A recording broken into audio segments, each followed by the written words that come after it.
రోమా 5:19లో ఏలనగా ఒక మనుష్యుని అవిధేయత వలన అనేకులు పాపులుగా ఎలాగు చేయబడిరో, అలాగే ఒకని విధేయత వలన అనేకులు నీతిమంతులుగా చేయబడుదురు.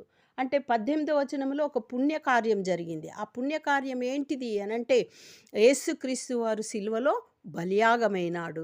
ఎట్లయితే ఆదాము వలన పాపము మరి అందరిని ఏలుబడి చేసిందో, అదే విధంగా ఆ యేసుక్రీస్తు వారు తండ్రికి విధేయుడై ఆయన యొక్క ఆజ్ఞను, ఆయన యొక్క చిత్తమును చేసినందుకు అందరినీ నీతిమంతులుగా ఏలుబడి చేయను.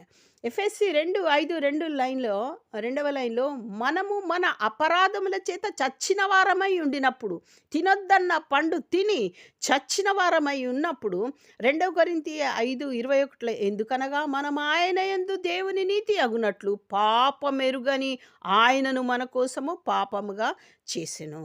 అంటే మన పాపము, మన చీకటి, మన అపరాధములు, మనం చచ్చిన స్థితి, మన పాప స్థితి అంతయు, మనం చచ్చిన వారమై ఉన్నాం గదా!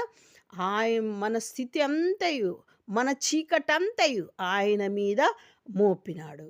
ఆ విధంగా శిలువ మరణము పొంది ఈ చీకటి ఆహ్, అయితే ఈ చీకటి పొందినప్పుడు, ఈ చీకటి ఆయన మీద వేసినప్పుడు, ఆ దేవుడు తండ్రికి ఆయన ప్రాణం విడిచేటప్పుడు ఆత్మని ఏం చేసినాడు? తప్పకుండా, ఎందుకంటే పాపాన్ని ఆయన మీద మోపినప్పుడు ఏమైతది అనంటే మరణమొస్తది. పాపం వలన వచ్చు జీతం ఏంటిది? మరణం. మనకి ఇచ్చే జీతం, మనకి ఆయన రక్తము ద్వారా ఆయన పాపముకి జీతం కట్టేస్తున్నాడన్నట్టు ఆయన రక్తం ద్వారా. ఆ పాపపు మ పాపపు జీతముని ఆయన మనందరి తరఫున మరణానికి చెల్లించేస్తున్నాడు.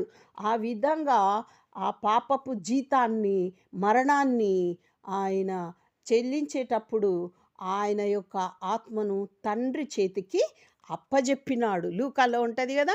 తండ్రి చేతికి ఆయన అప్పజెప్పేసి, ఆయన ఇష్టం. ఆయన ఎప్పుడు ఆ జీవం తీసుకోవాలన్నా ఆయన ఇష్టం. పెట్టడానికి అధికారం ఉంది, తీసుకోవటానికి ఆయనకి అధికారం ఉంది. అప్పుడు చీకటి అనేది వచ్చింది. ఎప్పుడైతే ఈ పాపమును ఆయన మీద పెట్టినారో, ఆయన మరణించినాడో, ఆ మరణము చీకటి. ఆ చీకటి గొప్పది. దేవునికి స్తోత్రం. ఈ మత్తయిలో ఉంటది గదా! ఆ చీకటే గొప్పది. అంటే నీలో ఉన్న వెలుగు చీకటైన ఎడల అదే గొప్పది కదా! ఆ